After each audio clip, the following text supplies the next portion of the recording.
This program is brought to you by Western Union. Walang palya ang padala. Isang mapagpalang umaga sa inyo mga kamarino at magandang umaga sa iyo, Marichelle. Yes.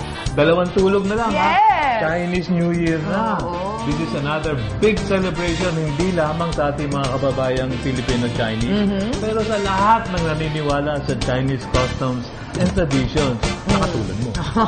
Oo naman, sir, kasi ako naman Chinese. Ay, okay. At syempre, di ba, no, Admiral, ang ating January 23 po ay holiday, kaya long weekend tayo mga kamarino. At magsisimula po kasi yan sa Lunes, January 23. At ngayong taon na ito ay Year of the Dragon, Admiral. Anong year ka ba, Admiral, ha? Go. Ikaw. Ako, Year of the Rabbit ako. Tingnan nga natin Rabbit. kung ano. Ay, hindi. Mali.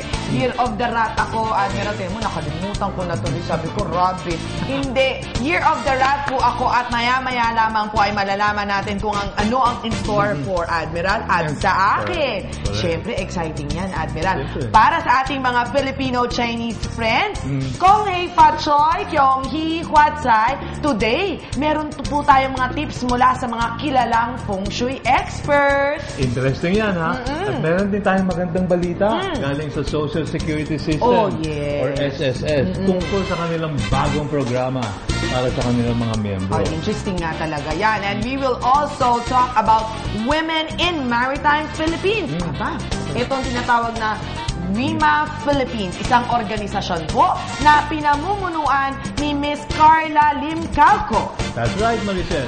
Kaya halina, simulan na natin. All aboard dito sa Yan ang Marino! Kong Hei Fa Choi!